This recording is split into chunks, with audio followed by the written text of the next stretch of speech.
Lord Peter Wimsey, clad in a dove-grey flannel suit that could have passed muster at both White's and a Surrey funeral, though certainly not the other way round, had not intended to attend evensong that chilly April evening.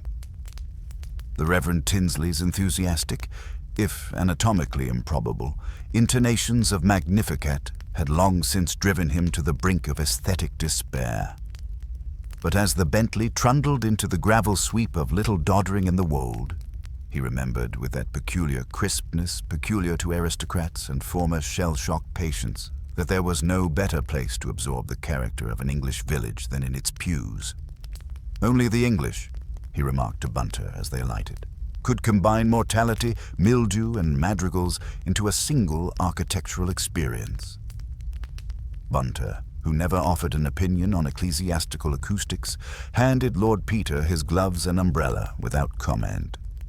They stepped into the musty nave, redolent of lavender polish and decayed sandstone, and were barely 3 verses into Abide With Me when the organist faltered, struck a discordant F-sharp, and collapsed face first onto the keys with a resounding wah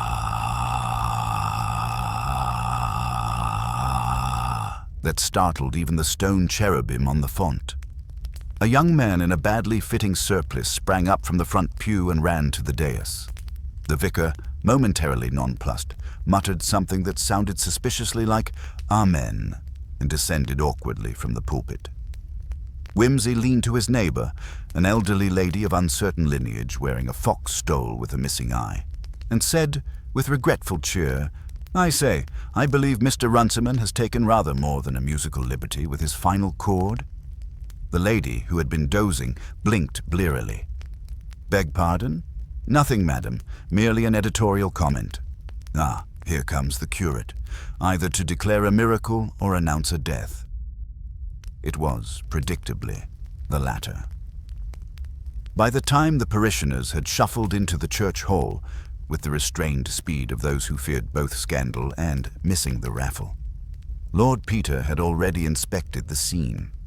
He crouched beside the prostrate form of Mr. Alfred Runciman, the village's resident organist, and, if the whisperings were to be credited, a man of very decided views on hymn selection. Dead. Quite unmistakably. A few good years left in him by the look of it, but none of them now to be spent in ecclesiastical disputation. Wimsey, peering at the man's fingertips, noted a faint dusting of white powder clinging to the cuticles. "Odd," he murmured. "He played a Schubert prelude only last week. One doesn't expect poison and proficiency." Dr. Castleford, the village GP, confirmed the obvious with the officious reluctance of a man who disliked his diagnoses upstaged. "Heart," he grunted. "Undoubtedly. Sudden, of course, but not uncommon in men of a nervous disposition." "Indeed," said Wimsey, straightening, "though the F-sharp was rather energetic for a dying breath, wouldn't you say?" Castleford looked at him with narrowed suspicion. "You think this was foul play?" Wimsey considered. No. Only, how shall I put it? The harmony seems off." Bunter, who had unobtrusively opened the small rucksack he always carried for emergencies, containing a flask of brandy, a magnifying lens, and a clean handkerchief, passed over the latter, and Wimsey dabbed delicately at a fleck of something crusted on the dead man's cuff. "What is that?" Castleford asked, frowning. "Breadcrumb," said Wimsey absently.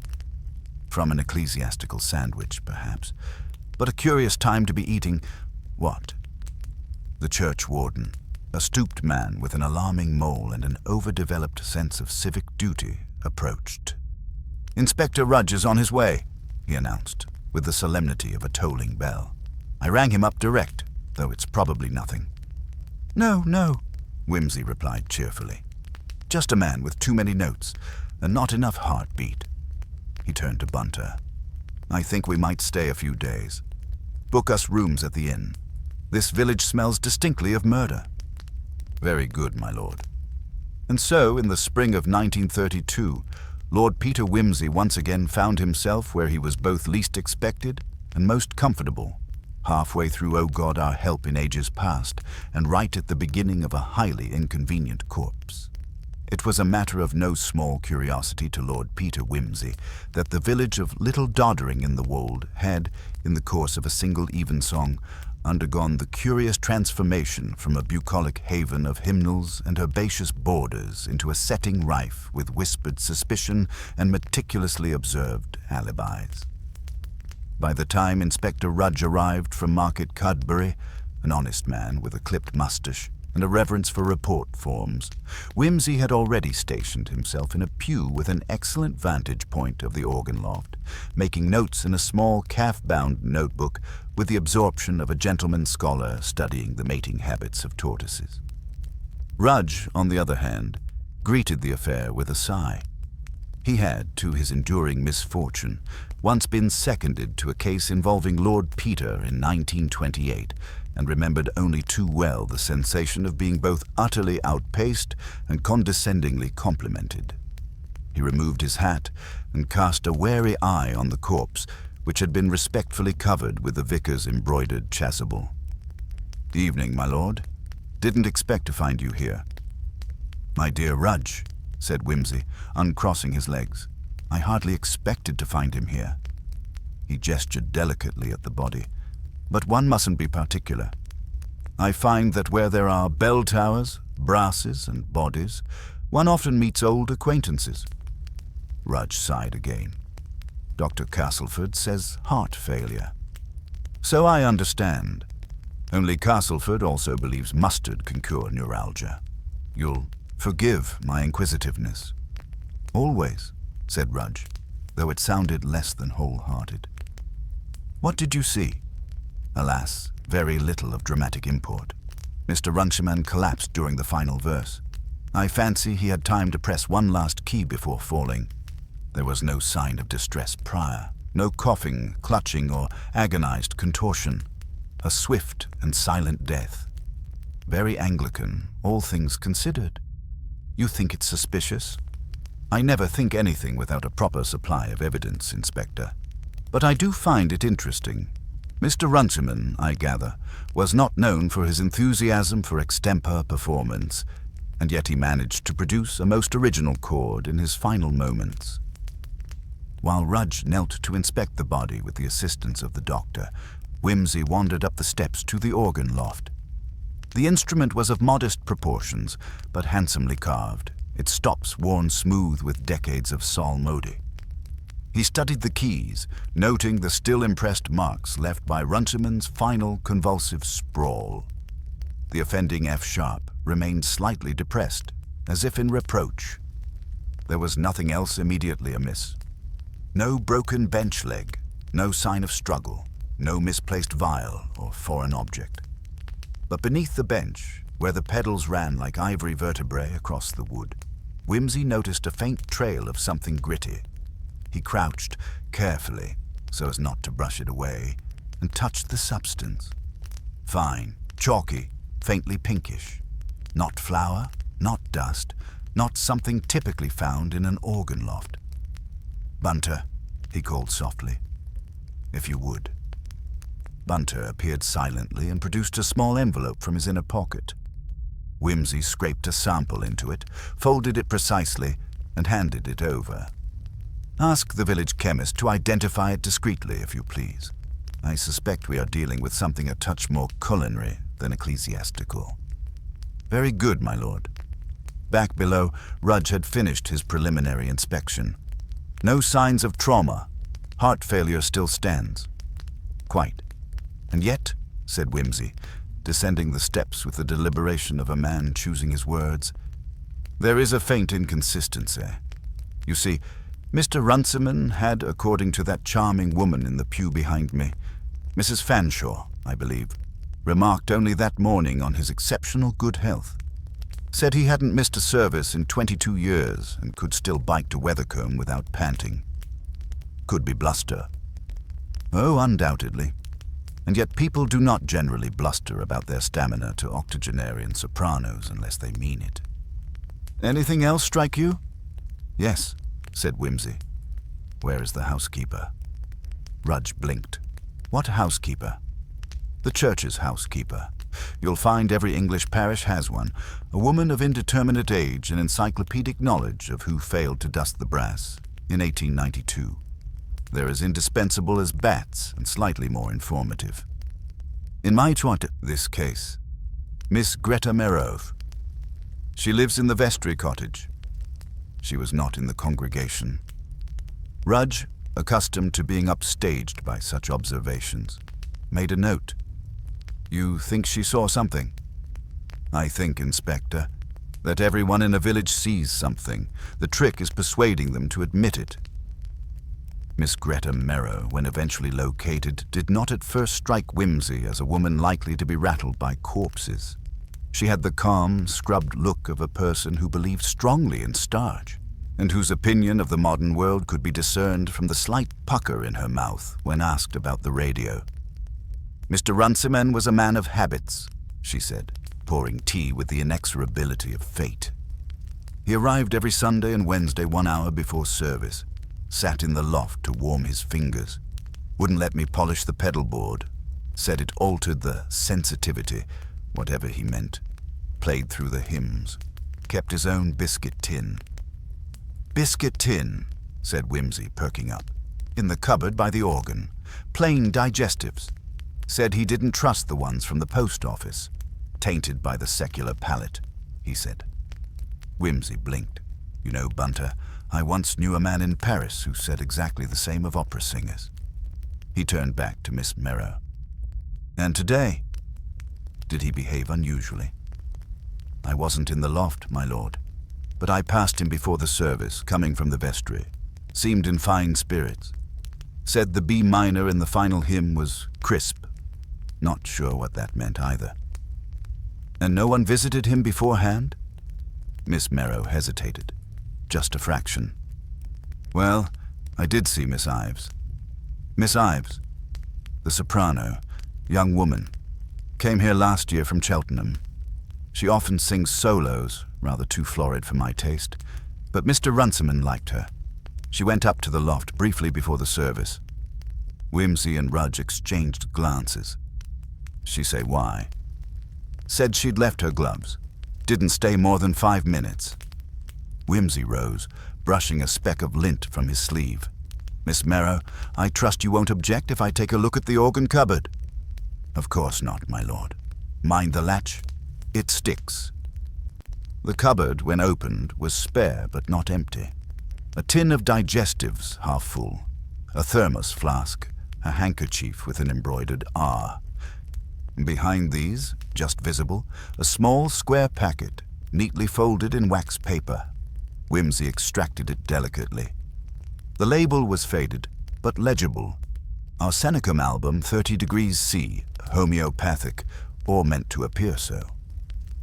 Inside the paper, however, was not sugar pellets, but more of the pinkish powder. He glanced at Bunter, who raised an eyebrow and murmured, "Not something one takes with tea, my lord." No, indeed. Whimsy's voice was quiet now, musing. And the gloves, the soprano, the lonely biscuit tin. He turned to Rudge with a small, unreadable smile. Tell me, Inspector, do you suppose Miss Ives sang in perfect pitch tonight? She didn't sing at all, said Rudge. It was a congregational hymn. Quite so, said Whimsy. How singular. And yet she visited the organist's loft before service. For gloves, he placed the wax packet back in the envelope, dusted his hands, and looked out over the pews. Inspector, I think we should call on Miss Ives. Something tells me she knows the tune. Miss Ives received Lord Peter Whimsy and Inspector Rudge with a mixture of polite surprise and thinly veiled apprehension that bespoke either an innocent conscience or a practiced art at concealment. The vicarage, where she lived in modest lodgings above the parish rooms, was a tidy establishment, though curiously bereft of any musical paraphernalia, beyond a battered upright piano in the corner. Her fingers nervously toyed with a delicate gold chain as she ushered them into the sitting room, her voice soft but steady. I had no idea. About Mr. Runciman, I mean. It was dreadful. Such a sudden thing. Indeed. Whimsy murmured, noting the carefully pinned-up coiffure and the faint scent of violet water. You came to the loft before the service? Yes. I'd left my gloves up there last week, and I thought I'd retrieve them before the hymns started. Mr. Runciman was kind enough to let me. I only stayed a few minutes. Your gloves? Repeated Whimsy, eyeing her with his customary mild curiosity. Gloves are a curious thing, Miss Ives, not so much for their utility as for what they might conceal. Did you touch anything else besides your gloves? No, only the gloves. Her voice quickened. I didn't see anything unusual. He was just practicing as usual. Inspector Rudge interjected with a gruff note. Did anyone else know you were there before the service? No, I don't think so. I was alone. Quite. And you've been here since last year? Yes, about 8 months now. I sing solos at services when Mr. Runciman allows it. He's quite particular about the music, as you've doubtless gathered. Whimsy inclined his head. Quite. You might say he was a man of exacting tastes. She smiled faintly. That's putting it mildly. Miss Ives, Whimsy continued, leaning slightly forward, I understand Mr. Runciman was rather fond of his biscuit tin. The question seemed to unsettle her, just a shade. Yes, he did enjoy his digestives. He was particular about them being fresh. Understandable. One's choice of biscuit can be quite revealing, though I confess I prefer a chocolate digestive myself, much to Bunter's disapproval. The mention of Bunter provoked a flicker of amusement. Your manservant? Yes, my indispensable factotum. She paused, then said, I suppose it was odd, but Mr. Runciman was very private. He didn't like visitors up in the loft. Indeed. Did you ever notice anything unusual about the cupboard near the organ? She frowned. Not particularly. It held his things, the biscuit tin, his gloves, some sheet music. Nothing odd. Whimsy exchanged a glance with Rudge. Might I see your gloves? Reluctantly, she produced a pair of fine kid gloves, pale gray, a shade nearly matching her eyes. Whimsy took them carefully, inspecting the seams and the tips. No sign of damage or residue, I note. Of course not, she said quickly. Miss Ives, one more question. Whimsy's voice softened. Did Mr. Runciman ever complain about his health? He was always robust, even if a little fastidious. He bicycled around the village most mornings. And yet he died suddenly, mid-service, without warning. Yes, it's so baffling. Whimsy nodded thoughtfully. One last thing. Did you happen to see Miss Merrow, the housekeeper, before the service? Only briefly. She gave me a curious look when I mentioned gloves. I thought it odd. A curious look, you say? Yes. Like she disapproved of me being up there. Thank you, Miss Ives. That will be all for now. Outside, as they walked toward the village green, Whimsy mused aloud. Miss Ives is a clever girl, but the nervousness is instructive. And the gloves. They might be a key or a red herring. Rudge grunted. What do you make of the powder, then? The arsenic? Whimsy tapped his chin. It is not arsenic, not truly. Homeopathic preparations are, by definition, inert. But the pink powder was something else. Much too coarse for the delicate sugar pellets inside. Someone's made a theater of poisoning. But the doctor ruled out poison. Yes, because the signs weren't there. The man died of heart failure, not chemical attack. Yet the presence of the powder tells us someone wanted others to think otherwise. Rudge frowned. A staged murder? Not staged, no. More a message. They paused at the village clock tower, its face slightly askew, the minute hand stuck at 8:05, a detail Whimsy filed away with interest. Curious clock, he remarked. Stopped minutes before the service began. Must have lost a gear, said Rudge. Perhaps. Or perhaps it is yet another discordant note. Whimsy was not yet prepared to reveal his thoughts, but the sense of a pattern began to crystallize, The powder, the gloves, the secret visits to the loft, the missed maintenance of the clock, each a subtle dissonance in the otherwise harmonious facade of Little Doddering. Later, in the fading light, they called upon Miss Marple, whose home was a small stone cottage nestled behind the church. She answered the door with the brisk efficiency of one accustomed to managing minor crises and parish disputes. She greeted Whimsy with a guarded nod, but offered no immediate invitation. "You wished to see me, my lord?" "I did. We are piecing together Mr. Runciman's last hours. You mentioned he kept a biscuit tin in the organ cupboard." "Yes. Fresh digestives. Always. He was very particular." "And the gloves? Did he have more than one pair?" Miss Marple hesitated, fingers tightening around her knitting. "There was a pair. Pale. That belonged to Miss Ives." "And you saw her in the loft before the service?" "Yes. I found it strange.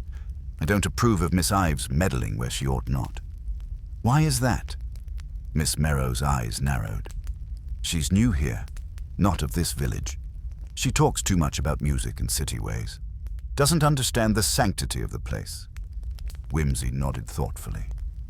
"Did you see anything unusual about the powder we found in the organ loft?" She blinked. "Powder? Number-only dust and the usual cobwebs. But the powder was in a packet labeled arsenicum album." "That's medicine," she said quickly. "Some people use it to calm nerves. Mr. Runciman was always a bit nervous." "Did you see him take any?" "Never." "And the clock?"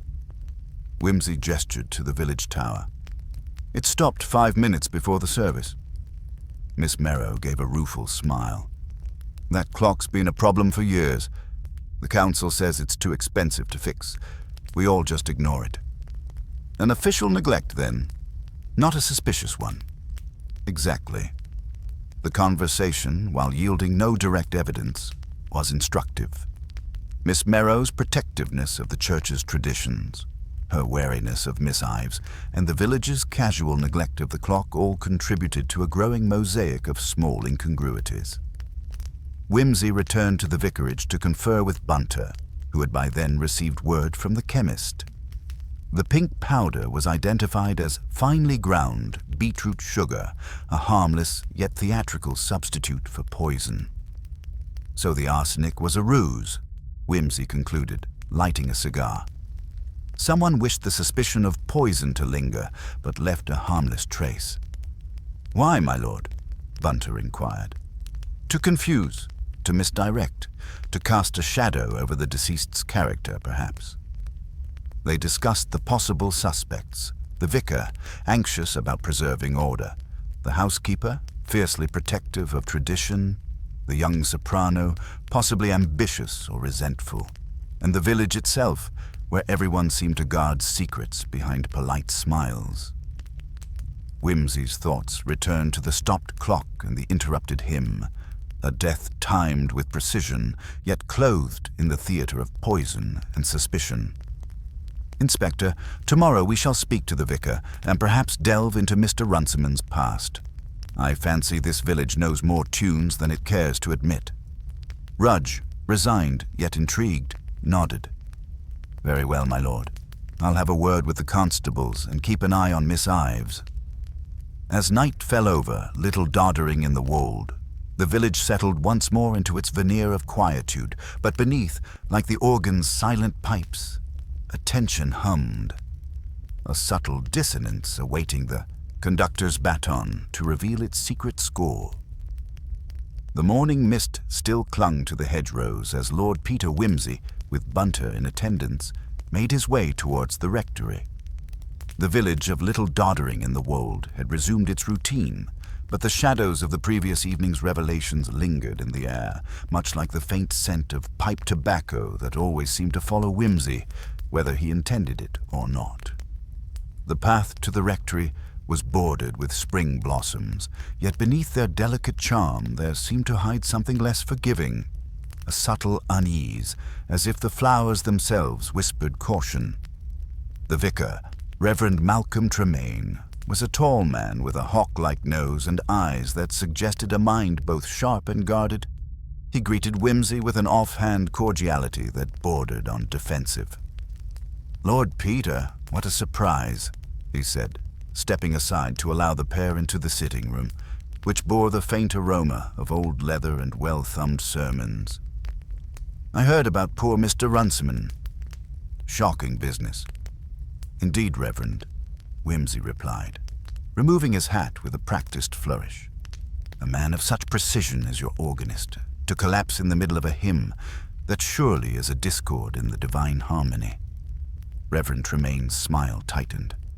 "I'm afraid death pays no heed to music or man's desires." "Quite so. Yet it is often what men leave unsaid or unnoticed that forms the most intriguing cadences. Tell me, Reverend, were you aware of Mr. Runciman's health?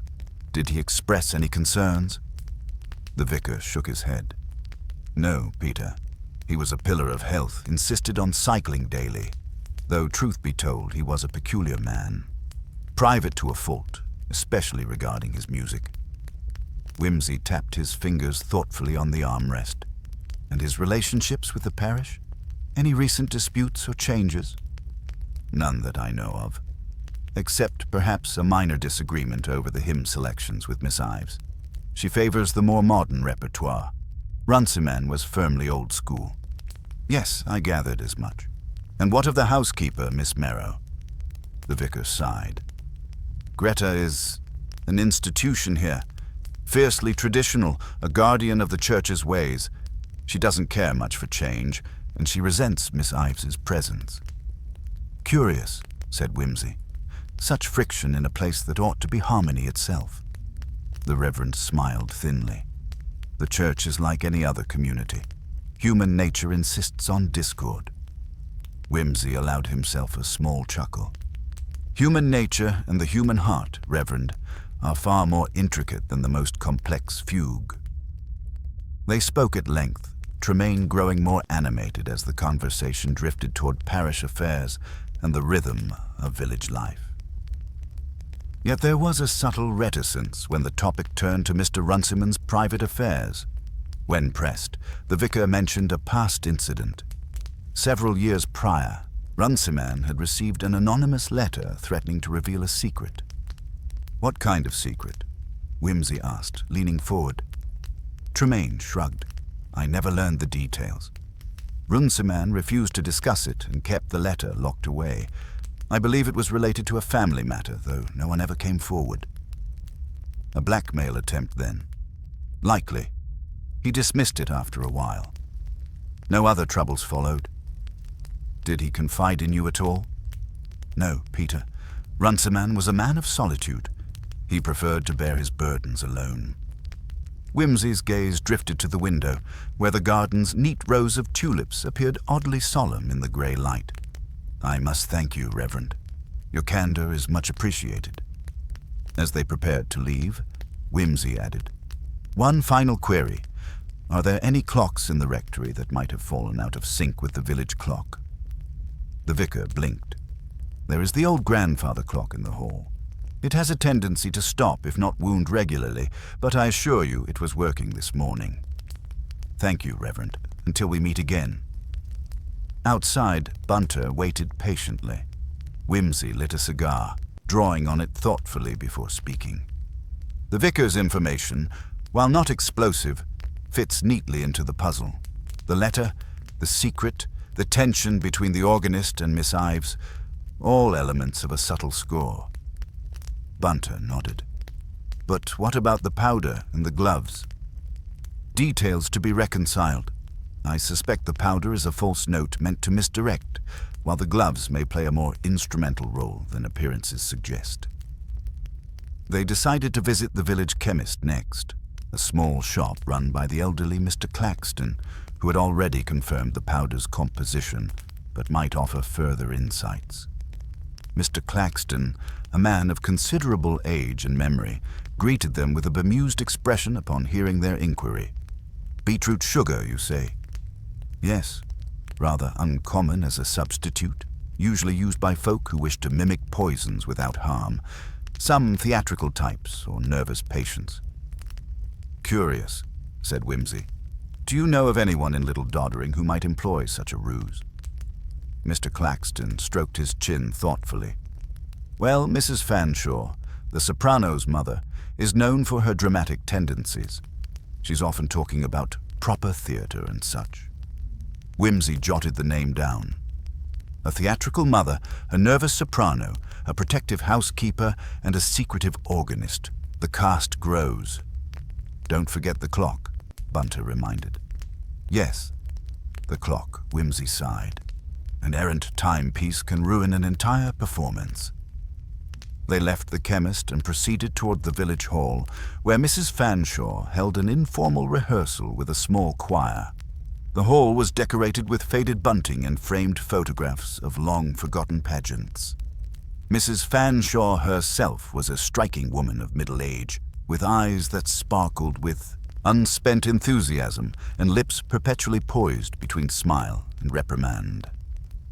"My dears," she said, spotting Whimsy and Rudge, "what an unexpected delight, here to enjoy our humble choir." "More to inquire, Mrs. Fanshawe," Whimsy replied with a bow. "About your daughter, Miss Ives?" Mrs. Fanshawe's expression stiffened imperceptibly. "My Lucy is a gifted singer, though the village has not always appreciated her talents. It is a small place, after all." "We understand she visited the organ loft before the service," Whimsy said gently. "Did she mention why?" "Oh, Lucy is always a bit forgetful. She said she left her gloves there last week. A silly thing, really." "Did she seem anxious or distracted?" Mrs. Fanshawe looked away briefly. "She's been under a bit of strain. Adjusting to village life is not always easy." "Strain from what, do you think?" "From the village itself," the woman replied. "And from Mr. Runciman. They didn't always see eye to eye." Whimsy's interest sharpened. "Why not?" Mrs. Fanshawe hesitated. "Lucy wants to bring new life to the church music. Mr. Runciman was a traditionalist to the point of obstinacy.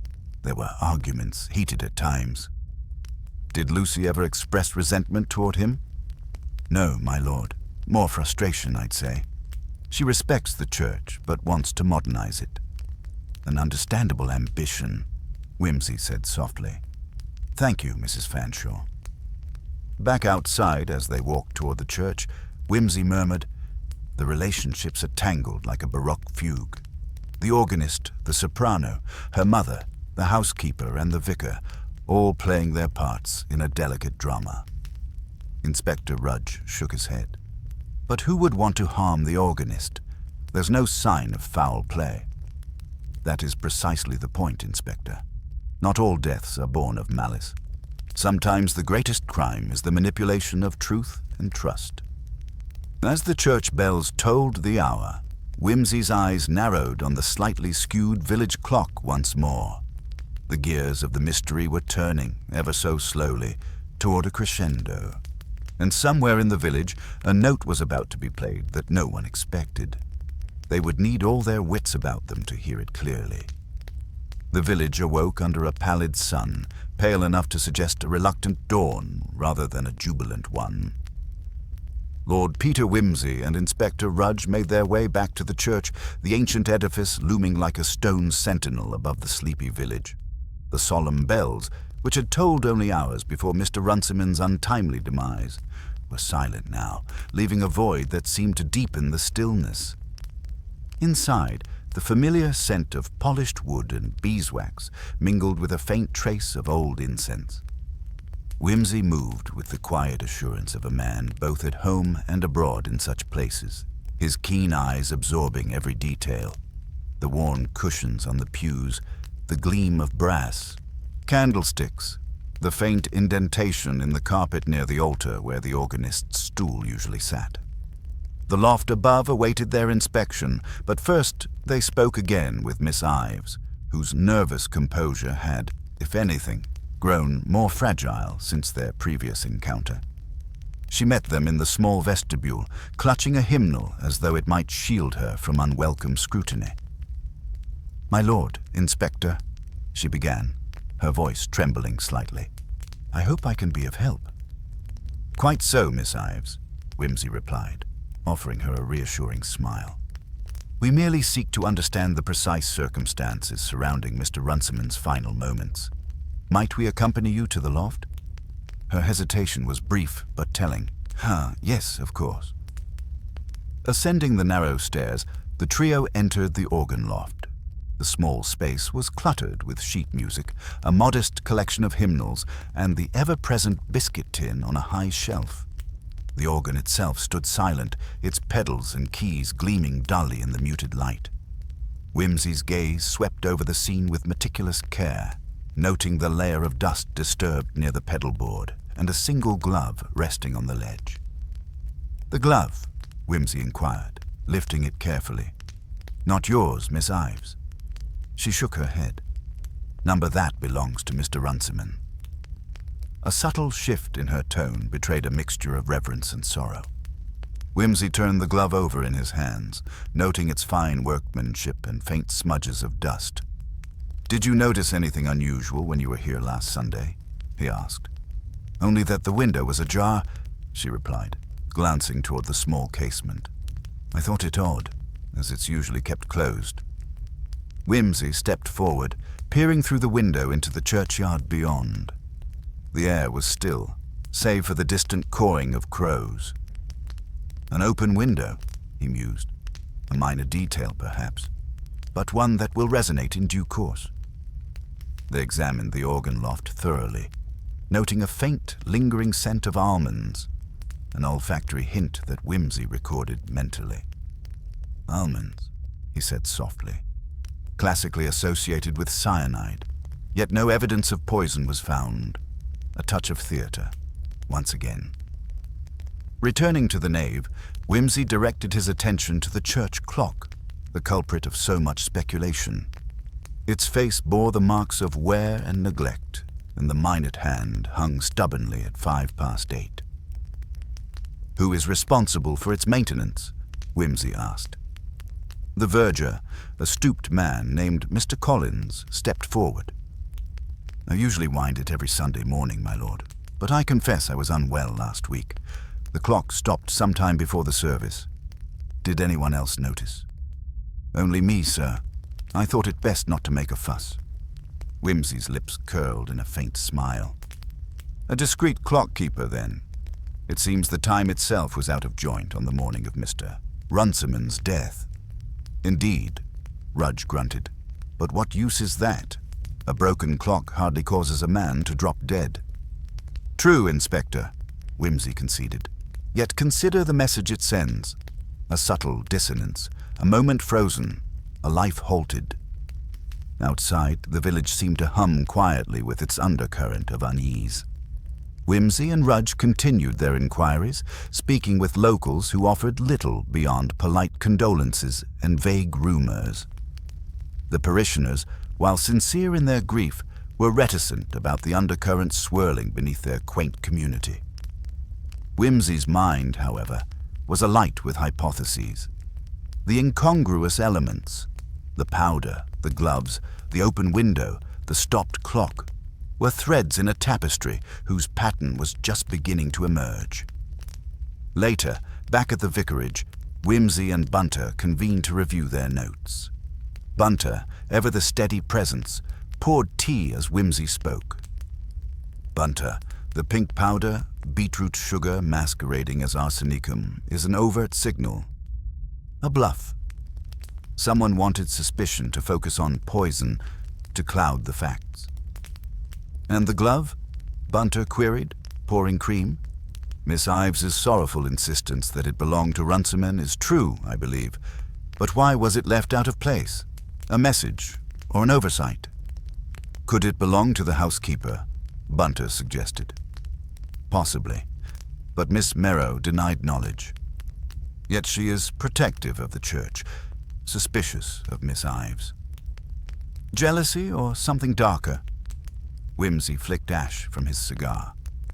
"Jealousy is the root of many a sin, Bunter, but I suspect manipulation more than passion." The arrival of a letter from the local solicitor disrupted their musings. It was a brief missive requesting their presence at the solicitor's office to discuss Mr. Runciman's will and any recent changes. Ah, Whimsy said.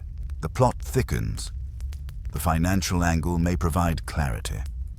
The solicitor, a brisk man named Mr. Farrington, greeted them with professional reserve. Mr. Runciman's affairs were orderly, he began, though somewhat peculiar.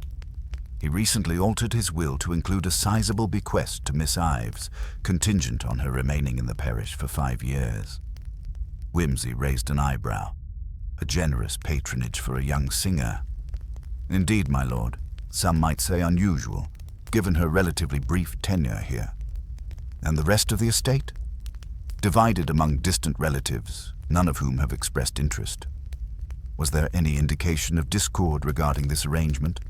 Not overtly, but I understand there was some resentment among the household staff, particularly Miss Merrow. Whimsy nodded slowly. A possible motive, then? Financial envy wrapped in traditionalism. After their meeting, Whimsy and Rudge returned to the churchyard, where a curious group had gathered around a freshly planted rose bush. The village gardener, a ruddy-faced man named Tom Harrow, approached. "Morning, my lord. Thought you might want to see this." Whimsy examined the delicate pink blossoms. "A rose, freshly planted." "Yes, Mr. Runciman's favorite," Tom explained. "Found it in the garden early this morning near the organ loft window." "Near the window left open last Sunday?" "Yes, sir." Whimsy's gaze sharpened. "Tell me, Tom, did you notice anything unusual in the garden last week? Footprints? Disturbances?" The gardener shrugged. "Nothing unusual, my lord. But I did see Miss Ives lingering near the organ loft late one evening." "Late? How late?" "Close to dusk, I'd say. Alone." "Thank you, Tom. Very helpful." As they walked back towards the village green, Whimsy remarked, "The rose is a symbolic flourish, perhaps an apology or a taunt, and Miss Ives's nocturnal presence suggests knowledge she has not shared." Rudge grunted. "She's nervous enough already. Could be innocent." "Perhaps. Yet nervousness can also be the tremor of guilt, Inspector." Their conversation was interrupted by a sudden commotion near the village pub. A group of villagers had gathered, murmuring urgently. Among them was a tall, gaunt man, newly arrived, according to several. "I'm George Meldrum," the man announced, noticing the approaching officers. "I was in the area last Sunday, walking through the village. I heard a strange noise near the church just before the service." Whimsy's interest was piqued. "A noise? What sort?" "A scraping, like a chair being moved or perhaps a struggle." "Did you see anything?" "No, the bushes concealed my view. I only heard it." "And the time?" "Just after 8, I think." Whimsy exchanged a glance with Rudge. "Thank you, Mr. Meldrum. Your observation may prove crucial." As the day drew to a close, Whimsy found himself once again drawn to the village clock. Its frozen hands seemed less a mere mechanical failure and more a deliberate marker. He mused aloud, "Time is the ultimate witness, Inspector. Yet it can be bent, stopped, or made to lie." Rudge, weary but alert, nodded. "Then let's hope it's not telling us a lie we can't unravel." Whimsy smiled faintly. "We shall see. For now the overture is composed. The orchestra awaits its conductor." With that, they left the square, shadows lengthening behind them as the village settled once more into uneasy silence. The secret score of Little Doddering in the Wold awaiting its final movement. The evening settled over Little Doddering in the Wold with the muted gentleness of a closing curtain. Yet within the village, the atmosphere remained taut, like a string pulled just enough to hum, but not yet snap. Lord Peter Whimsy and Inspector Rudge found themselves once more at the vicarage, where the fire's flickering glow cast long shadows across the high-ceilinged room. The gravity of the day's discoveries weighed upon them both, but there was no relief in sight, only the promise of further complexity. Whimsy, having settled into a deep armchair, regarded the room with a gaze that seemed to pierce beyond the comfortable domesticity of polished oak and embroidered cushions. "Bunter," he said, "fetch the file from the solicitor's office, if you would be so kind." There is merit in turning over every stone, and the will is a stone heavy with implication. Bunter returned shortly, placing a neat bundle of documents upon the table. Whimsy began to leaf through the papers with the deliberate care of a surgeon, eyes sharp for the faintest irregularity. The will itself was a curious document, its language precise yet imbued with a certain emotional undertone that hinted at a personal affection rather than mere legal formality. The codicil naming Miss Ives as a beneficiary was clear, but a closer reading revealed a conditional clause. Should she cease to reside in the parish for a period exceeding 2 months, the bequest would revert to the main estate. This, Whimsy observed, is not merely patronage, it is control. Mr. Runciman ensured that Miss Ives's continued presence was a contractual obligation, no doubt as much for his own peace of mind as for any financial generosity. Rudge nodded, tapping the paper thoughtfully. Means to keep her tethered, then. But who else stands to gain if she breaks the contract? The distant relatives, Whimsy answered. And perhaps, by extension, certain members of the household whose loyalties may be conflicted. His mind turned again to Miss Merrow, the housekeeper, whose demeanor had seemed to mask an undercurrent of resentment. There was a possessiveness about her that was scarcely concealed beneath the veneer of duty. "Let us return to the vicarage," Whimsy said. "There is another matter to attend to, one that involves the organ loft and perhaps a certain absence of candor." The following morning dawned grey and drizzly. The village cloaked in mist that softened edges and blurred details, an atmosphere perfectly suited to a mystery where nothing was quite as it seemed. At the church, Miss Ives awaited them, her expression guarded yet resigned. "Miss Ives," Whimsy began gently, "I trust you understand the necessity of our inquiries. There are matters requiring your clarification." She nodded, her hands clasped tightly. "I am willing to answer your questions, my lord." "Excellent.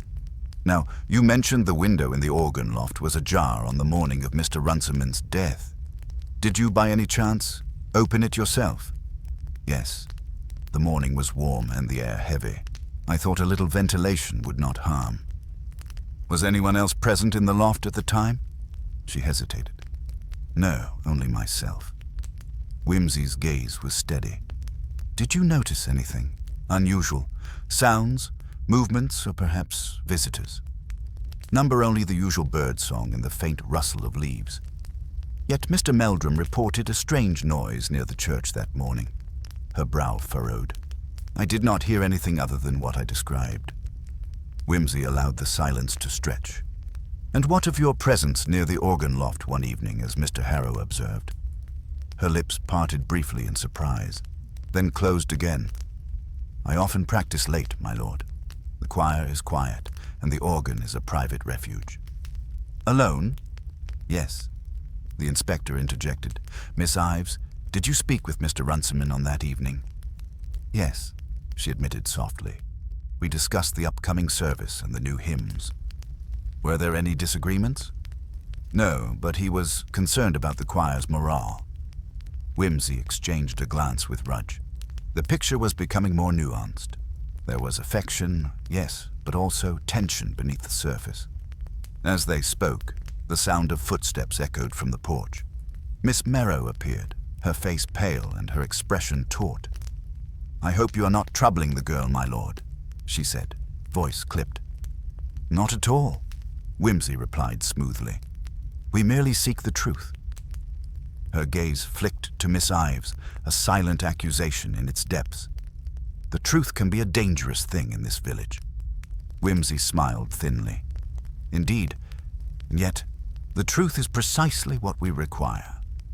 With a curt nod, Miss Merrow withdrew, leaving a palpable silence behind her. Later, Whimsy and Rudge examined the organ loft once more, and this time more thoroughly.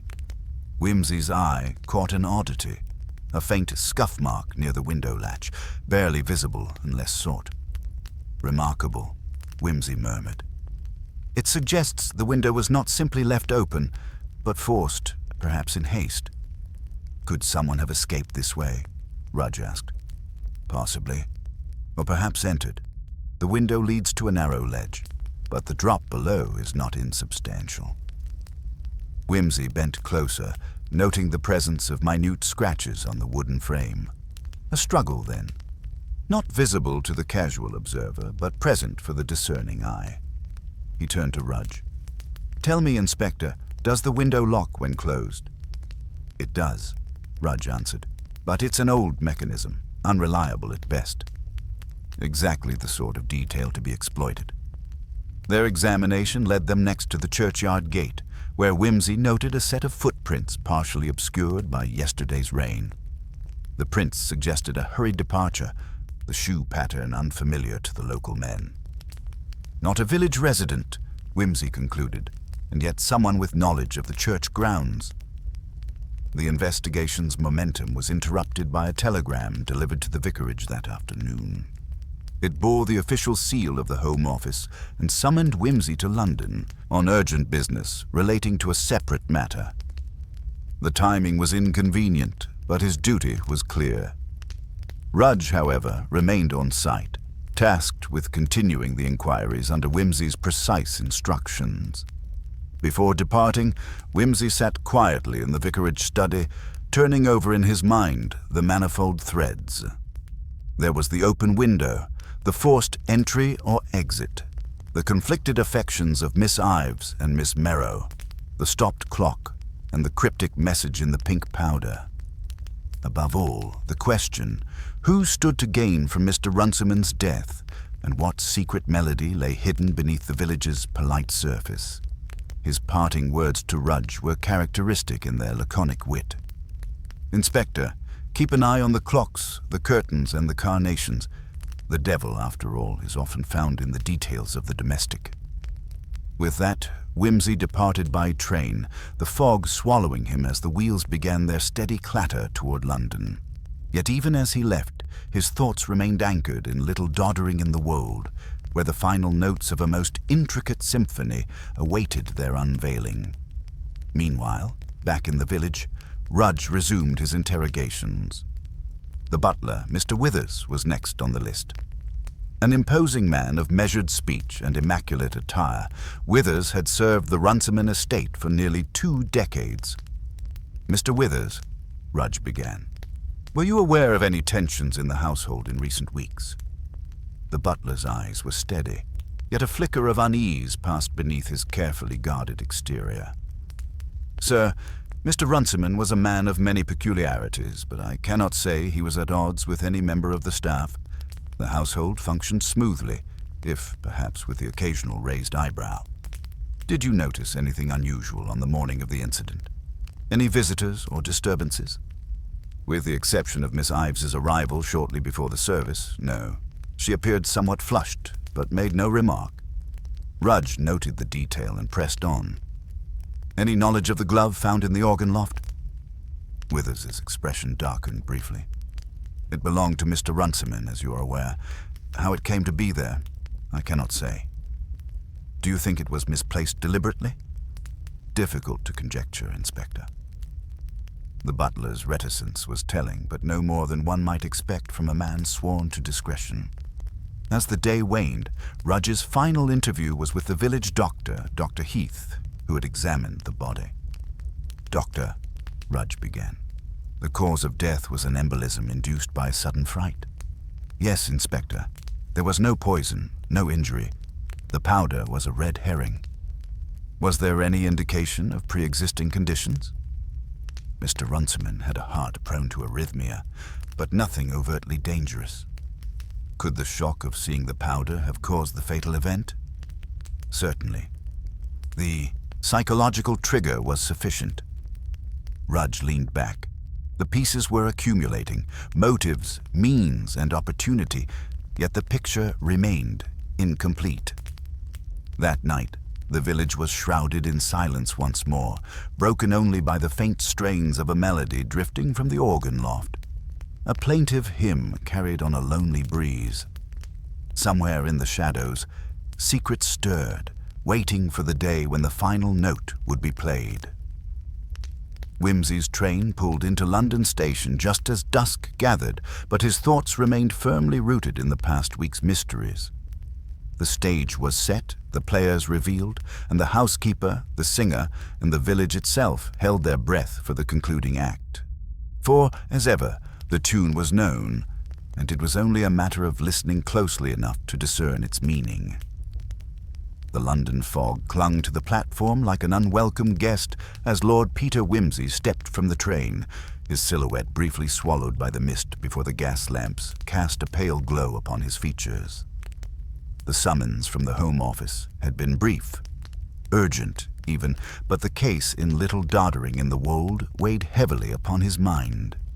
The musical notes of that haunting hymn, the subtle discord among the household's inhabitants, and the enigmatic powder all demanded his full attention. His driver awaited, and as they threaded their way through the narrow streets towards his temporary lodgings, Wimsey allowed himself a moment's reflection. The village was a stage, every character playing a carefully scripted part. Yet the real drama unfolded in the silences, the little details that passed unnoticed by all but the keenest observer. The glove misplaced in the organ loft, the open window with its telltale scratches, Miss Merrow's thinly veiled contempt, and the contractual leash tethering Miss Ives. All these threads formed a tapestry still incomplete. The following morning brought a summons to the Home Office's austere corridors, where the business at hand proved bureaucratic rather than thrilling. Yet even amid government paperwork and official chatter, Wimsey's mind remained tethered to the village mystery. He dispatched a coded message to Inspector Rudge, urging him to revisit the scene with particular attention to the housekeeper's quarters and to explore any possible connections between Miss Merrow and the mysterious pink powder. By late afternoon, freed from official duties, Wimsey returned to his rooms, which overlooked the Thames's grey expanse. It was there that Bunter handed him a packet marked with the official seal of the village constabulary, a report from Rudge, brisk and methodical. Wimsey's eyes scanned the lines, pausing at a passage describing Rudge's recent interviews with Miss Merrow's acquaintances in the village.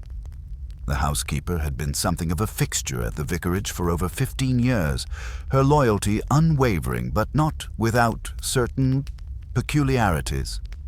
The report hinted at whispered conversations in hushed tones, rumors of her strong temper and a fondness for obscure remedies.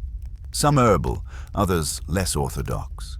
There was even a passing mention of a fascination with local folklore, particularly tales of village spirits and curses.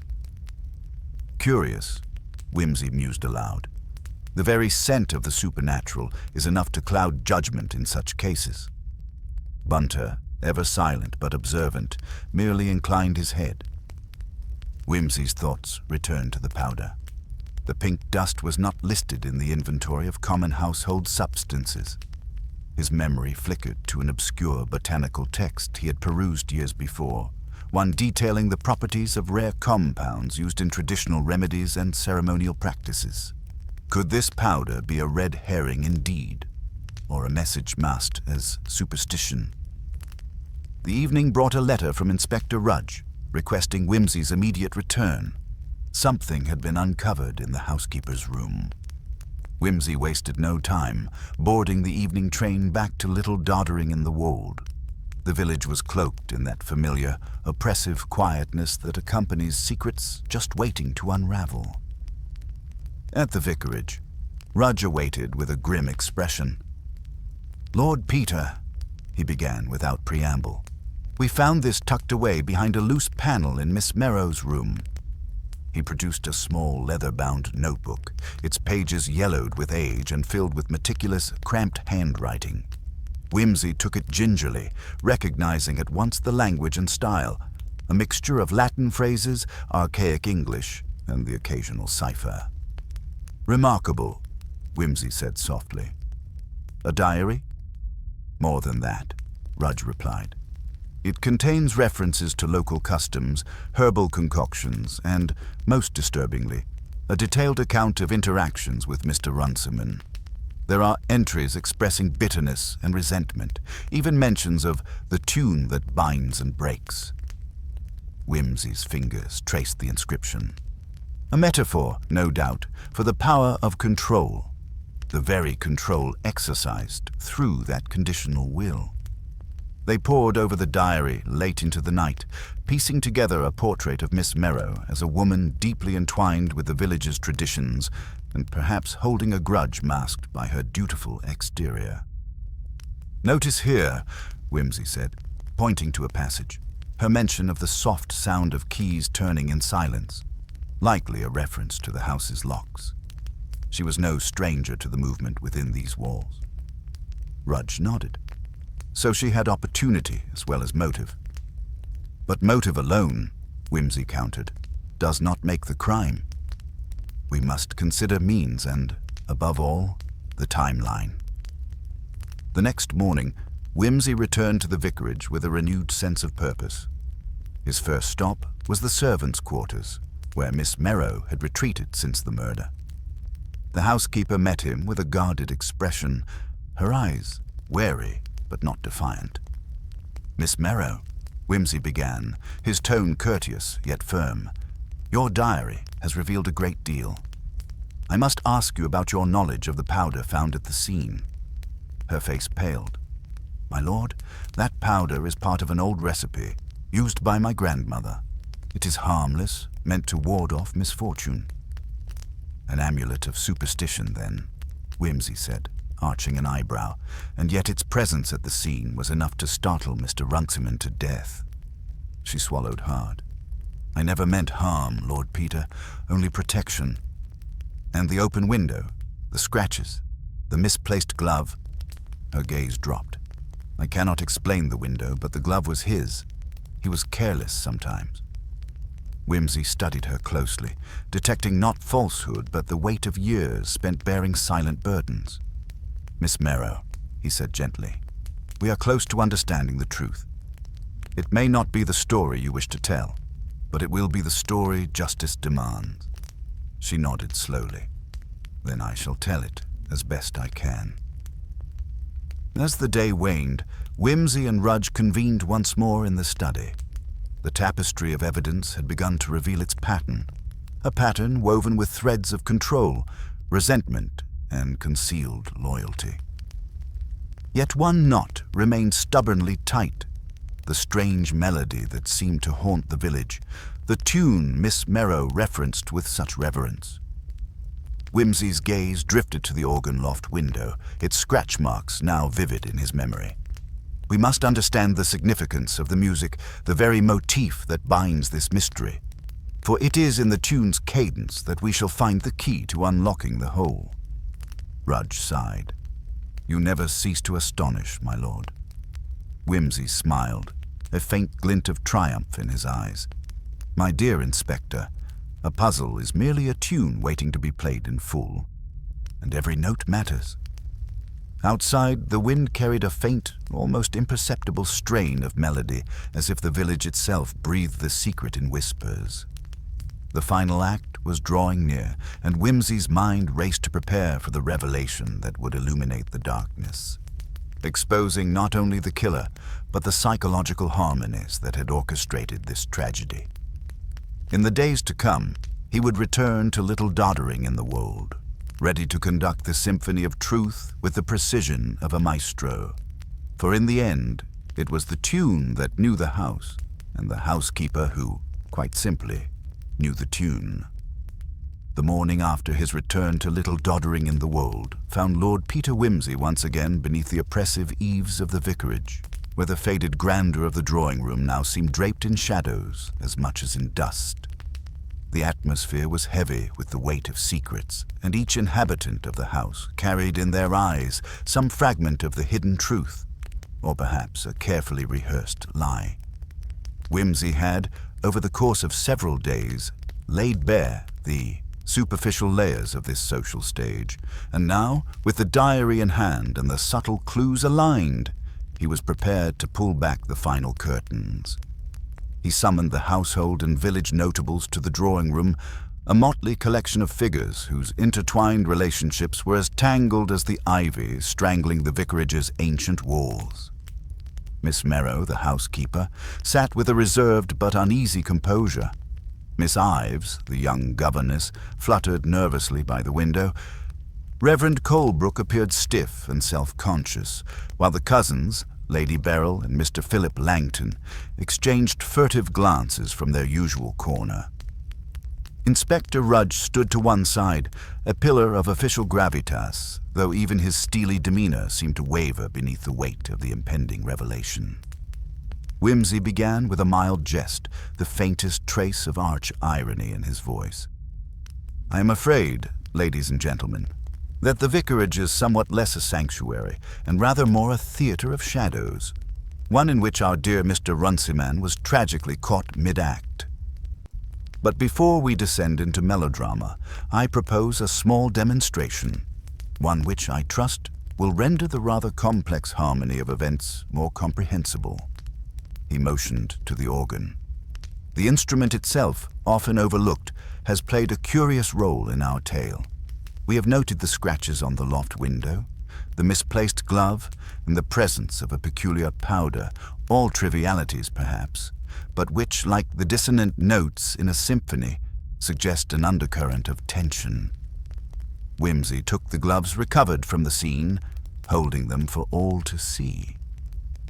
Gloves, my friends, are most useful indicators. They tell us not only of ownership, but of absence. Absence of caution or presence of haste. Miss Merrow's assertion that these belong to Mr. Runciman seems plausible at first glance, yet the timeline of their discovery presents difficulties. He gestured to Inspector Rudge, who produced a meticulously drawn timeline of the evening's events, compiled from witness statements and his own observations. The timeline revealed minute discrepancies in the movements of several individuals, discrepancies that seemed insignificant until viewed collectively. "Consider the period between 7 and 8 o'clock, Whimsy continued, when the vicar was ostensibly at the rectory's study, Miss Ives at her quarters, and Miss Merrow reportedly occupied with her duties in the kitchen. Yet, according to the careful eye of our inspector, the powder was discovered near the organ loft sometime between 7:30 and 7:45, a time when none of these individuals should have been in proximity."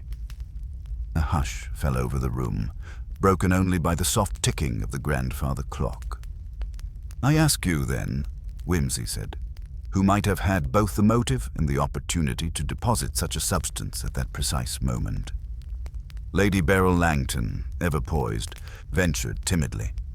"But, Lord Peter, we have heard that the powder was merely a superstitious concoction, harmless surely, and hardly the instrument of a murder." "Ah, Lady Beryl, superstition is a powerful tool indeed, especially when wielded to manipulate fear," Whimsy replied smoothly. "The powder's effect, when inhaled in a confined space such as the organ loft, is not merely symbolic. It causes a temporary paralysis, an incapacitation that might well lead to a fatal fall for an unwary individual." Philip Langton, his brow furrowed, leaned forward. "But why would anyone wish to incapacitate Mr. Runciman? What gain is there in such a risk?" Whimsy's smile was almost indulgent. "Gain, Mr. Langton, is seldom straightforward in these affairs. It may be jealousy, control, revenge, or simply desperation cloaked in rationalizations. Yet I must confess, your family's inheritance, the vicarage itself, has a role in this drama." The cousins exchanged glances that were now tinged with something akin to unease. "But I digress," Whimsy said, regaining his composure. "Returning to the timeline, we must note the peculiar behavior of Reverend Colebrook. Though professing ignorance, his alibi is curiously vague during the critical moments. Furthermore, the diary reveals his frustrations with Mr. Runciman's reforms, particularly those concerning the parish's finances." The vicar's face tightened, but he said nothing. "Moreover," Whimsy added, "there is the matter of the keys. The diary speaks of the soft sound of keys turning in silence, a phrase that now carries ominous implications. He stood and moved towards the window, indicating the scratch marks. These scratches suggest an attempt to force the window open, most likely from within, as there is no evidence of external tampering. The window's position and the soundproofing of the organ loft imply that whoever entered sought secrecy. Miss Merrow's eyes flickered momentarily, but she remained silent. Whimsy then turned to Miss Ives. Miss Ives, your role in the household has been that of quiet observer, yet your presence on the night of the murder in the vicinity of the organ loft is now of interest. Might you explain your movements during that hour? Miss Ives hesitated, then spoke in a voice barely above a whisper. I was looking for Mr. Runciman. He had promised to review some documents with me regarding the school's finances. I thought to find him in the study, but he was not there. And did you, by chance, see anyone else in the corridor? She shook her head. No, but I heard something, a faint melody, as if from the organ loft. Whimsy nodded thoughtfully.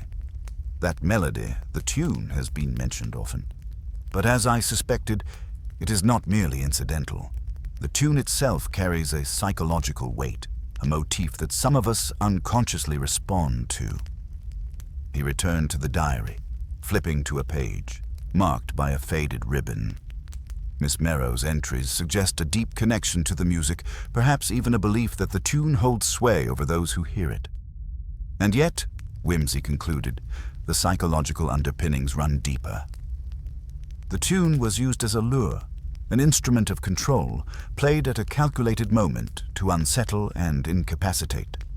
Rudge interjected, but what of the housekeeper's resentment, the bitterness in her writings? Whimsy's eyes narrowed. Human emotions are rarely singular. Resentment can coexist with loyalty, as grief mingles with guilt. Miss Merrow's feelings towards Mr. Runciman were complex, yes, but she is not the only one with grievances. He turned to the gathered company. Indeed, I have found evidence of a double life, a masquerade hidden beneath the genteel facade of this village. The interplay of appearances and realities, of public duty and private desire, lies at the heart of this mystery. Lady Beryl spoke sharply. You imply that someone here is not who they claim to be? In a manner of speaking, Whimsy replied. The truth, like a carefully composed fugue, requires each voice to be heard. The discordant notes reveal the deception. The assembled faces grew tense, the silence thickening as each pondered the implications. Whimsy's final observation was a quiet one, barely audible but charged with significance. There remains a missing element. A small silver salver, last seen during the evening meal, now unaccounted for. Its absence is no trivial matter. Rudge frowned. What significance can a salver have? More than you might think, Inspector. It was the vessel in which the powder was carried. Its disappearance suggests deliberate concealment. Whimsy's gaze swept the room once more. Soon, all shall be revealed.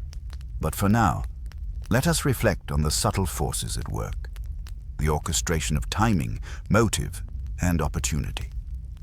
The housekeeper knew the tune, yes, but so too did others. It is the interplay of those who knew and those who acted that shapes the final chord. As the gathering dispersed, each participant carried away a fragment of unease. The vicarage, once a bastion of tranquility, had become a crucible of suspicion and revelation. Whimsy remained by the window, the faint strains of that elusive melody lingering in his thoughts, a reminder that beneath the veneer of civility, the darkest secrets often lie hidden in the quietest corners, and it is the keenest mind that must decipher the music before the final note is struck. Whimsy found the night in Little Doddering in the Wold to be of a peculiar quality, not the pleasant darkness that comforts and conceals, but rather a tense expectancy, as if the very walls of the vicarage awaited his next move with bated breath. The house, though ancient and quietly dignified, seemed less a home now than a stage set. Every piece of furniture, every shuttered window, every whispering curtain complicit in a silent drama. He stood by the hearth, where the last embers glowed faintly, his thoughts turning over the evidence like polished stones in a pocket, each one catching the light differently depending on the angle. The missing salver, he reflected, was a detail of extraordinary significance.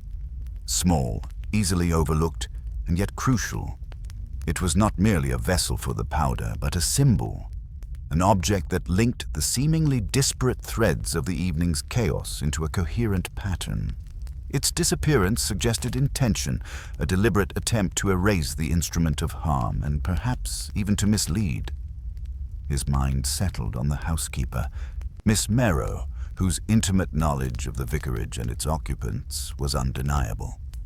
Yet, despite the bitterness revealed in her diary, Whimsy had never fully subscribed to the notion of her guilt. The complexity of human emotions, especially in such a close-knit environment, rendered simple explanations insufficient. Her resentment might be genuine, but it was only one layer beneath many. He was interrupted by a soft knock, and Inspector Rudge entered, bearing a sheaf of papers. "I thought you'd want to see these," the inspector said, handing over a transcription of a recently discovered letter, found hidden in the lining of a bureau drawer in the vicar's study. Whimsy read through the letter swiftly, noting the careful script and the formal tone that belied an urgent message. It was from a solicitor in London, addressed to the vicar, warning of a legal claim against the estate, an unexpected contestation of the Langton inheritance, potentially delaying or nullifying Lady Beryl's succession.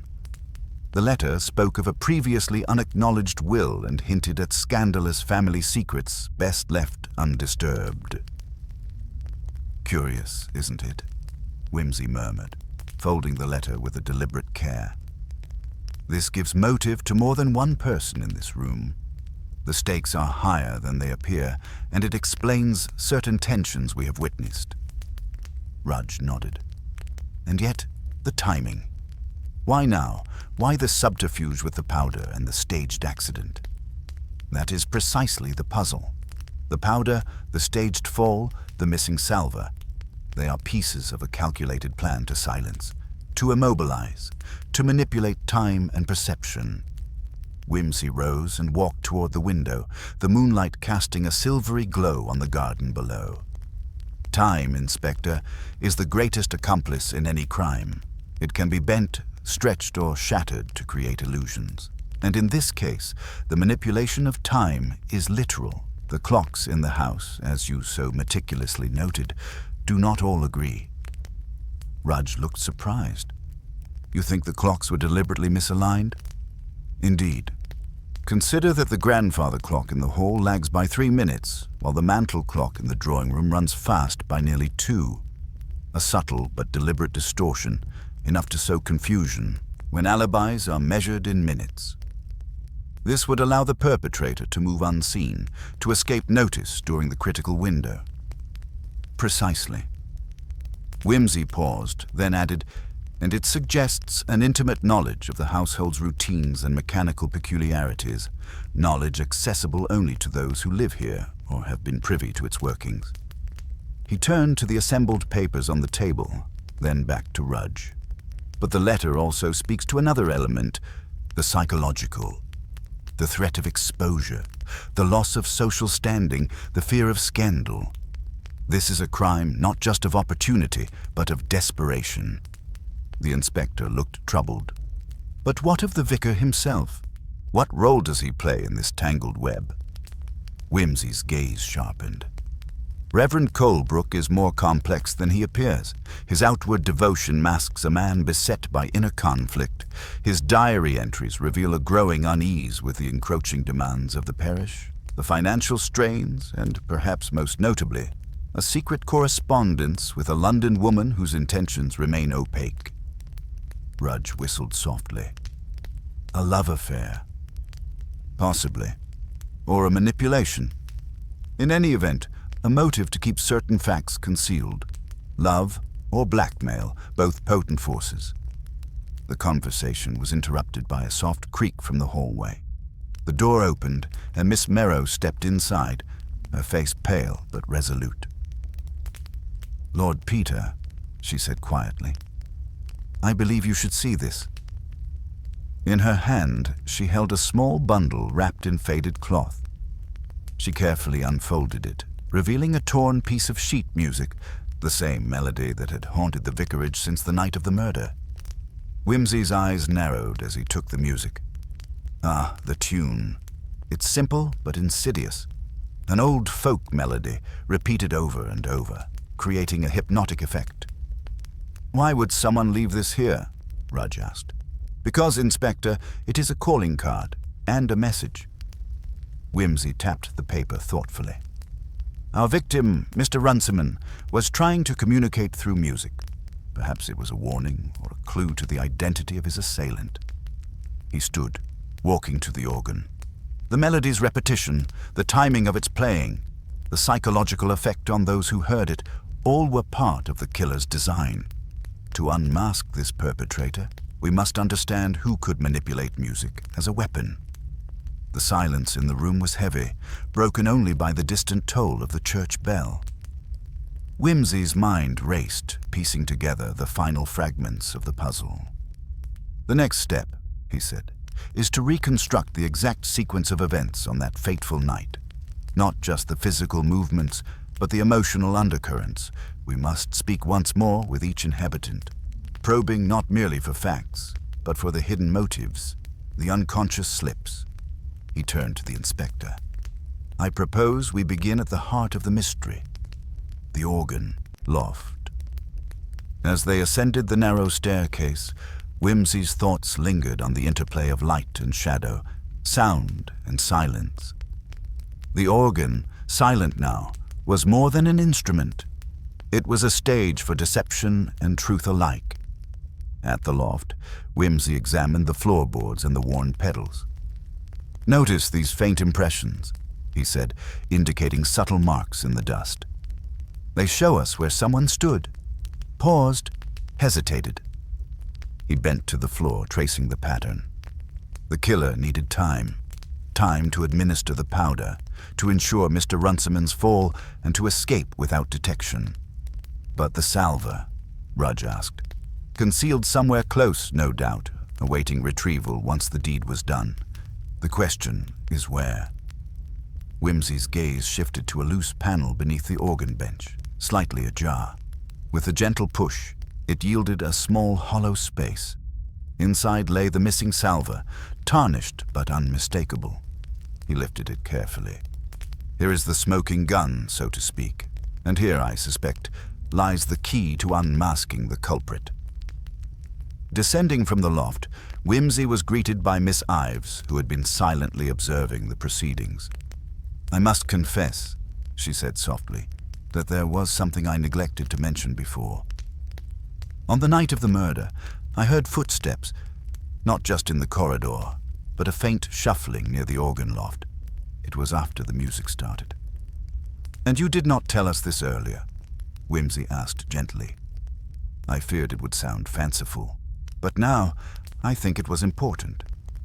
Whimsy nodded approvingly. "Indeed, it confirms my suspicion that the killer was not working alone or in haste, but carefully orchestrated each moment. The question remains, who else?" The household gathered once more in the drawing room, the tension palpable. Whimsy's eyes swept over each face, noting the flicker of emotion, a tightening jaw here, averted gaze there. "My friends," he said, voice calm but resolute, "we have reached the penultimate measure of our symphony. The final movement requires only the unveiling of the true author of this grim composition." He paused, allowing the silence to gather weight. The devil, as ever, is in the details, and as the housekeeper knew the tune, so too must we now discern who played the fatal note. The clock chimed midnight, and in the deep quiet of the vicarage, the final revelation awaited. The room was heavy with anticipation, as though the very air awaited Whimsy's revelation with a kind of dread expectancy. Each member of the household, a mosaic of nervously shifting expressions and tightly controlled posture, sat encircling the hearth as if bracing for a verdict that would unsettle their very foundations. Whimsy, for his part, retained that characteristic detachment, his eyes amused yet penetrating, the faint curl of his mouth betraying a confidence born of reason rather than bravado. "Let us begin," he said softly, "with what we have learned and what yet remains concealed beneath the surface of this quaint village tableau." He motioned toward the salver, which rested on the table, its once bright silver dulled by neglect, but no less significant. This object, seemingly trivial, was removed with intent after the administration of the fatal substance. It was not merely to conceal evidence, but also to misdirect, to suggest a hurried perpetrator, when in truth the murderer moved with calculated precision. Whimsy's gaze flicked to Miss Marple, who met his eyes squarely, a flicker of defiance mingling with fear. "You, Miss Marple, know more of this household's rhythms than anyone else. Your diary revealed bitterness, but also an intimate familiarity with the music that haunted the vicarage. Yet your alibi remains impeccable." She gave a short nod, her hands clenched in her lap. "I only wanted fairness, Lord Peter. To be acknowledged, not ignored. But I did not kill Mr. Runciman." "Indeed. Which leads us to the question, who would desire silence, not merely of the victim, but of the truth itself? Who had the motive to manipulate time, sound, and perception?" Whimsy then addressed the assembled company, his tone sharpening with subtle irony. "Consider Reverend Colebrook, who faced the twin specters of scandal and financial ruin should the London solicitor's letter find its way into public hands. He had much to lose, and the correspondence with his mysterious London acquaintance, Madame Duval, suggests more than ecclesiastical concern." The vicar's cheeks flushed faintly, but he remained silent. "Yet," Whimsy continued, "there is more. The inconsistencies in the timelines, the deliberate misalignment of clocks, the precise knowledge required to handle the powdered substance, all indicate an accomplice, or at least a confidant, intimately involved." His eyes settled on Miss Ives, who swallowed visibly but met his gaze without flinching. "You heard the footsteps near the organ loft, yet withheld this information initially. Why?" "I feared I might be wrong, or that it would sow needless suspicion," she confessed, "but I have nothing to hide." "A prudent caution," Whimsy acknowledged, "yet it is precisely these irrelevant observations that form the scaffold of truth." He rose, pacing slowly as he assembled the fragments. The poisoned powder was a slow-acting agent designed to incapacitate before causing death. It was administered by one familiar with the vicarage's idiosyncrasies, someone who could control the timing to ensure the staged accident occurred without interruption. Whimsy paused by the window, gazing out at the silvered garden. Mr. Runciman's note, the sheet music, was a cry for help, disguised within an innocuous melody. The tune, repeated on the organ, was meant to signal to those who understood its meaning that he was in danger. His eyes gleamed as he turned back. "And now, we must ask, who possessed the knowledge to craft such a message? Who understood the power of music to convey secrets when words might fail?" A tense silence hung as the implication settled. Miss Marple, the housekeeper, who had once seemed the obvious suspect, now appeared more a victim of circumstance. The true architect of this tragedy was someone wielding intellect and psychological acuity in equal measure. "Madame Duval," Whimsy said, nodding toward the vicar's London acquaintance, "was never simply a confidant. Her correspondence reveals an intent to control, to manipulate, and the solicitor's letter, hidden to prevent scandal, was the ultimate leverage." The vicar's lips twitched in protest, but Whimsy raised a hand. "Not accusations yet, merely hypotheses. We must confirm with facts, not conjecture." He turned to Inspector Rudge. "Recall the missing salver was found hidden beneath the organ bench, an area accessible only by those familiar with the loft. The killer's footprints matched the impressions we found there, indicating a measured, deliberate action." Whimsy's gaze sharpened as he laid out the final proof. "And then there is the matter of the clocks, each adjusted slightly, creating a cascade of false timings. This was no accident, but a carefully constructed illusion designed to fabricate alibis and mislead investigators. The inspector nodded slowly, absorbing the implications. So, we have a killer with intimate knowledge of the household, a motive intertwined with social ruin, and the cunning to manipulate time and sound. Exactly, Whimsy said. And yet the greatest clue lies in the human heart. The psychological underpinnings, jealousy, fear, control, reveal the culprit's true nature. He turned his keen gaze once more to Miss Ives, who remained composed, yet visibly strained. You played a role more significant than you have admitted. Your presence near the organ loft, the knowledge of the music and the timing of events place you at the center of this mystery. Miss Ives's breath caught. I was there, yes. But only to confront Mr. Runciman. He threatened to expose my past, a secret I have long tried to bury.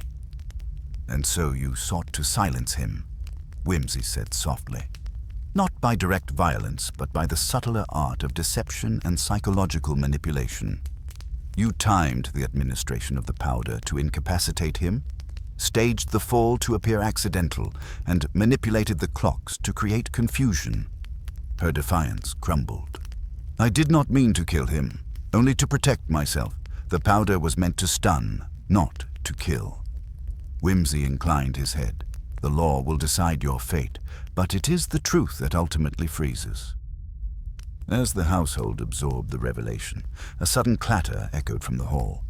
The door burst open and a breathless servant rushed in, bearing a telegram.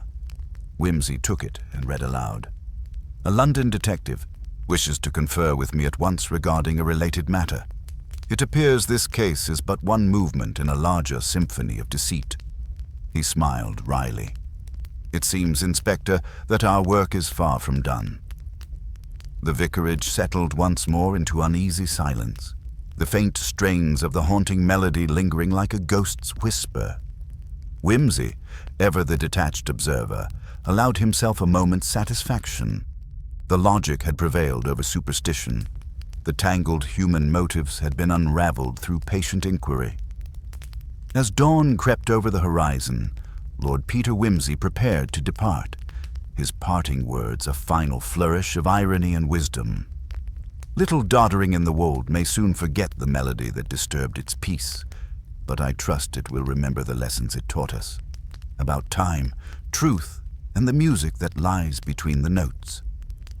With that, he vanished into the morning mist, leaving behind a household forever altered by the unmasking of a secret kept too long. The morning sun filtered through the mullioned windows of the vicarage, casting long, precise shadows that seemed to mark the passage of justice as much as time itself. The household had gathered once again, their faces pale and strained, but no longer restless. The knot of uncertainty had been slowly untied, leaving a trail of uncomfortable truths in its wake. Lord Peter Whimsy stood before them, calm and composed, the very picture of arch intellect poised to deliver the final act.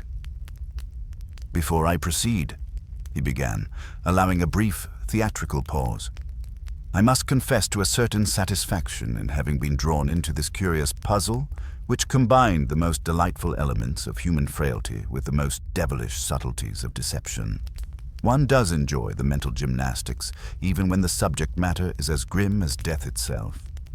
He allowed a faint smile to flicker across his lips, one that was equal parts irony and genuine engagement. We have seen tonight that appearances, as ever, can be most deceiving. The surface calm of doddering in the wold conceals not only a murdered man, but a web of motives, jealousy, desperation, and an obsessive desire to control the narrative of one's own fate. Whimsy's gaze swept over the assembled company. Miss Ives, your confession was honest and indeed mitigated by fear. Your intention to incapacitate rather than kill explains the choice of poison and the care with which the crime was executed. Yet it was precisely your careful manipulation of time and perception that revealed the truth. He turned sharply to Reverend Colebrook, who had maintained a stoic composure throughout, And you, Reverend, whose worldly concerns and secret correspondence provided fertile ground for suspicion, were in truth an unwitting pawn in this tragedy. Your fears were exploited, but not the cause of the fatal act. The vicar inclined his head gravely, as if acknowledging a verdict of fate rather than guilt. But there remains one final detail that we must address, Wimsey said, drawing a small folded paper from his breast pocket. The mysterious tune on the sheet music, the Housekeeper's tune as it was known locally. A simple melody, yes, but one that was the key to understanding Mr. Runciman's silent plea for help. He turned toward Miss Merrow, the housekeeper, whose eyes had glistened with a mixture of resentment and resignation. Your knowledge of that tune, your love for its melancholy strains, was both your burden and your salvation. You alone understood its coded meaning, and it was your quiet, steadfast loyalty that eventually led this investigation forward. The room seemed to exhale as the tension slightly eased. Wimsey folded the paper carefully. The final piece of the puzzle was uncovered through a simple observation. A clock misaligned by exactly 7 minutes, a door left slightly ajar, a salver hidden beneath the organ bench. These trivial details, when woven together, revealed not just the who and the how, but the why. He looked directly at Miss Ives. Your secret, your past, was threatened by exposure. You chose to protect yourself, to silence Mr. Runciman, but in doing so, you underestimated the power of logic, of time, and the quiet observation of a few who refused to accept surface appearances. Miss Ives nodded slowly. Her defiance melted into weary acceptance. Thus, justice need not always be dramatic or theatrical. It may be the slow unspooling of truth, the patient threading of facts until the whole tapestry is revealed. Wimsey smiled faintly. And now, with the final notes played, the melody ends. It is for the law to take its course, and for us to reflect on the curious interplay of human nature that lies beneath even the most respectable of facades. As the household absorbed the conclusion, the inspector moved forward to take Miss Ives into custody, her fate sealed, but her story told. Wimsey gathered his coat and hat, turning briefly toward the assembled guests with a parting remark. Little doddering in the wold may soon return to its quiet rhythms, but let it remember that every clock, every shadow, and every note can conceal a secret. And sometimes, the tune you think you know is merely the prelude to a far more intricate composition. With a final nod, Lord Peter Wimsey stepped out into the crisp morning air, the faint strains of the housekeeper's tune seeming to linger in the breeze, a haunting reminder that beneath every polite veneer lies a story waiting to be heard.